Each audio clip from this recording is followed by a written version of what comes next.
নিশা দিকম মদাৰঘাট বিদ্যুৎ পৰিবাহী কাৰ্যালয়ত উত্তপ্ত পৰিস্থিতি। উৎকট গৰমত বিদ্যুৎ নথকাৰ বাবে স্থানীয় ৰাইজে ঘেৰাও কৰে কাৰ্যালয়টো। 24 ঘণ্টাৰ পূৰ্বে সামান্য এজাক বতাহ মৰাৰ পিছতে কৰ্তন কৰিছিল বিদ্যুৎ। 24 ঘণ্টা উকলি যোৱাৰ পিছতো বিদ্যুৎ নিদিয়াত অতিষ্ঠ হৈ কাৰ্যালয় ঘেৰাও কৰি উত্তপ্ত পৰিস্থিতিৰ সৃষ্টি কৰে স্থানীয় ৰাইজে। এফালে উৎকট গৰম, আনফালে বিদ্যুৎ নথকাত সমস্যাৰ সন্মুখীন হৈছে ছাত্ৰ ছাত্ৰীসকলৰ লগতে ৰোগীসকল। অসম বিদ্যুৎ পৰিষদ আজি হেমাহিতাত ভুগিছে আৰু তেখেতৰ ব্যৰ্থ হৈছে, যিহেতু যোৱা নিশা আপোনাৰ ডিব্ৰুগড়ত বতাহ বৰষুণে বহুত পলয় আনিছিল আৰু তাৰ অপেক্ষা কৰি কিনে ৰাইজে তেখেতলোকক সহায় জনাইছে, বিদ্যুৎ পৰিষদৰ সহায় জনাইছিলে যে আপোনালোকৰ বহুত সময়খিনি পাৰ হৈ গুচি গ'ল, যে আমাক তেখেতলোকে বিদ্যুৎ আমালোকে তেখেতলোকে বিভাগৰ পৰা আমাৰ বিদ্যুৎ দিব পৰা নাই। তো তেখেতলোকে আমি সম্পূৰ্ণ ৰাইজ হৈ কিনে আমি সাধাৰণ ৰাইজ হৈ কিনে তেখেতলোকক সমৰ্থন জনাইছোঁ। কিন্তু শেহতীয়াকৈ জানিব পাৰিলোঁ বা শেহতীয়াকৈ আমি গম পালোঁ যে 24 ঘণ্টাৰ পাছতো 24 ঘণ্টা পাৰ হৈ গ'ল, 36 ঘণ্টা পাৰ হৈ গ'ল, তাৰ পাছতো বিদ্যুৎ বিভাগে কিন্তু এই অঞ্চলস্থ যি আমাৰ মদাৰঘাটৰ যিটো কণ্ট্ৰল ৰুম, বিদ্যুৎ পৰিষদৰ যিটো কণ্ট্ৰল ৰুম আছে, তেখেতৰ সেই কণ্ট্ৰল ৰুমত আপোনাৰ তাৰ পৰা আপোনাৰ কোনো ধৰণৰ কাৰেণ্ট বা বিদ্যুৎ প্ৰবাহিত কৰিব পৰা তেখেতৰ ব্যৱস্থা কৰি দিব পৰা নাই। অথচ যিসকল আমাৰ এই অঞ্চলস্থ আপোনাৰ দিকম, লাহোৱাল, মোহনবাৰী যি অঞ্চলস্থ ইণ্ডাষ্ট্ৰীবিলাক আছে, ফেক্টৰীবিলাক আছে, সেই ফেক্টৰীবিলাকত তেখেতলোকে কাৰেণ্ট ছাপ্লাই দিছে, তেখেতলোকে কাৰেণ্ট প্ৰবাহিত কৰিব চেষ্টা কৰিছে। আৰু আমাৰ যিবোৰ সাধাৰণ ৰাইজ, আমাৰ এই অঞ্চলৰ এই কণ্ট্ৰল ৰুমৰ পৰা চলি থকা যিখন 10-12খন যিখন 10-15খন যিখন গাঁও, বহুত তাতকৈ চাগে বহুত সংখ্যত বেছি হ'ব, মই খুব কম সংখ্যক কৈছোঁ। আৰু সেই গাঁওসমূহত আপোনালোকে সাধাৰণ ৰাইজে আজি 36 ঘণ্টাই লৈ কিনে আপোনাৰ কাৰেণ্টৰ কোনো ধৰণৰ আপোনাৰ ভুক্তভোগী হৈ আছে। যিহেতু জানে অসম চৰকাৰ বা তাহানিৰ যুগতে আপোনাৰ কণ্ট্ৰল কণ্ট্ৰলৰ পৰা বা বেলেগৰ পৰা আমি কেৰাচিন তেল লেম্প জ্বলাইছিলে, চাকি জ্বলাইছিলে। আজি সেই ধৰণৰ ব্যৱস্থা নাইকিয়া হৈ গ'ল গাঁৱৰ সমাজত। সেইসমূহ সময়ৰ কোনো ধৰণৰ ব্যৱস্থা নাই। আজিৰ তাৰিখত সম্পূৰ্ণভাৱে সম্পূৰ্ণভাৱে নিৰ্ভৰ হৈ থাকে আপোনাৰ কেৱল মাত্ৰ আপোনাৰ এই বিদ্যুৎ বিভাগৰ ওপৰত। বিদ্যুৎ বিভাগত যিটো প্ৰবাহিত আপোনাৰ বিদ্যুৎ, সেই বিদ্যুতৰ ওপৰত তেখেতলোকে সাধাৰণভাৱে এটা লাইট জ্বলাই কেনে আপোনাৰ ছাত্ৰ ছাত্ৰীসকলে হওক বা আপোনাৰ ঘৰ গৃহিণীসকলে হওক বা বিভিন্ন পৰ্যায়ৰ যিখিনি আমাৰ সমস্যা আছে, তেখেতলোক নিৰ্ভৰ হৈ থাকে।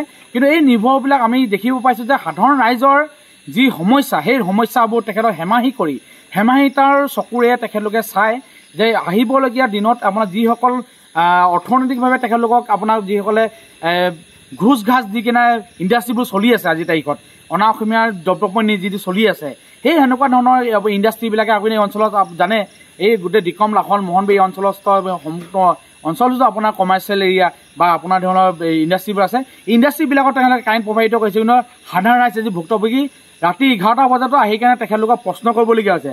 আৰু ইয়াত যিজনী আপোনাৰ থাকিব লাগে, যিগৰাকী মানুহ থাকিব লাগে, ইনচাৰ্জ থাকিব লাগে, ইনচাৰ্জত তেখেতলোকৰ বহুত ব্যৱহাৰ বহুত বেয়া। নমিতা সোণোৱাল বুলি ইতিমধ্যে আমি গম পাইছোঁ আৰু বহুত বছৰৰ পৰা তেখেতলোকে ইয়াত ইনচাৰ্জ হৈ আছে। আমি পূৰ্বে আজিৰ পৰা এবছৰ আগতো আমি তেখেতলোকৰ লগত কণ্টেক্ট কৰিছোঁ। তেখেতৰ বহুত ব্যৱহাৰ বেয়া, মাদক দ্ৰব্য সেৱন কৰি তেখেতলোকে কথা পাতিব বিচাৰে, সাধাৰণ ৰাইজৰ কথা কোনো ধৰণৰ শুনিবই নিবিচাৰে। আৰু কণ্ট্ৰল ৰুমত থাকি থওক, আজিৰ তাৰিখত কণ্ট্ৰল ৰুমত যিকেইজন মানুহ আছে, যিকেইজন কণ্ট্ৰল ৰুমত 3টা চিফত কাম হয় বুলি আজি শুনিছোঁ, 3টা চিফত যিকেইজন মানুহ থাকে, গোটেই 3টা চিফত থকা মানুহ আটাইকেইজনে কিন্তু মাদক দ্ৰব্য সেৱন কৰি কিনে তেখেতলোকে সাধাৰণ ৰাইজৰ ফোনবিলাক ৰিচিভ নকৰে।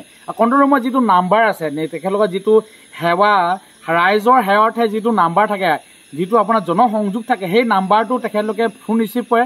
কিন্তু আপোনাৰ যেতিয়া আপোনাৰ ব্যৰ্থতা হয় তেতিয়া মোবাইল ছুইচ অফ কৰি থাকে।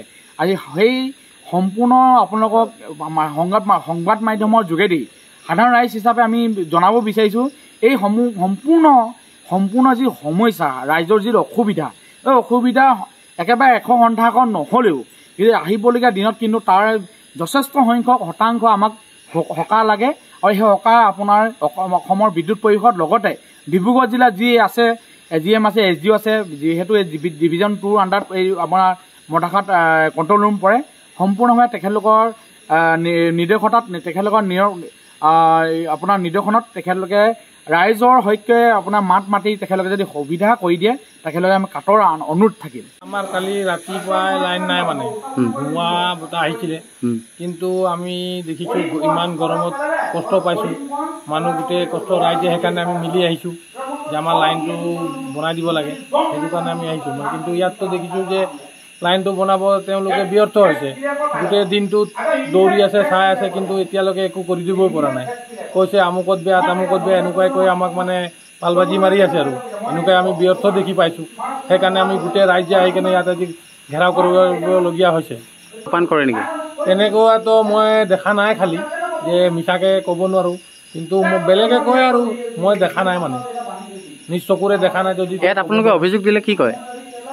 অভিযোগ দিলে মানে আৰু কয় যাম, বনাই দিম বুলি কয় আৰু, কিন্তু সময়মতে নাযায় আৰু। অভিযোগ দিওঁ আমি, আহি অভিযোগ দিলেও মানে সময়মতে নাযায়, দেৰিকৈ যায়। ৰাতিপুৱা দি যাব, তেতিয়া গধূলি যাব, নহ'লে আকৌ গোটেই ৰাইজ আহিলে হাল্লা কৰিলে জালে বনাই দিয়ে। আমিতো ইয়াৰ প্ৰথমে লোকেলটোৱে চাব লাগে, ধৰি লওক এই মদাৰঘাটটো প্ৰথমে চাব লাগে। ঘৰৰ ওচৰৰ মানুহখিনি কষ্ট পাইছে, ঘৰৰ ওচৰৰ মানুহখিনি প্ৰথমে চাব লাগে, কিন্তু ঘৰৰ ওচৰৰ মানুহখিনি এতিয়ালৈকে লাইন পোৱা নাই। এতিয়া নিশা কেইটা বাজিলে? নিশা এতিয়া ধৰি লওক 11:30মান হৈ গ'ল। ৰাতিপুৱাই কটা কাৰণে? ৰাতি কালি 1:30 ৰাতিপুৱাই লাইনটো নাই, কালি পুৱাই। এতিয়া আমি এতিয়াতো ব্যৰ্থ দেখিছোঁ ন, আমি এতিয়া কষ্ট পোৱাৰ কাৰণে গোটেই ৰাইজে কষ্ট পাইছে, সেইকাৰণে আমি ইয়াত আহি কেনে কৰিবলগীয়া হৈছে। কাম এৰিলে নেকি? কি ইয়াত এচিবিত পইচা লয়? এই বাৰলা নো কি এচিবিত পইচা পইচা নহ'লে কাম নহয় নেকি? মানে ই মানে এনেকা মানে খাব দিবি কিবা এটা এনেকে কৰে।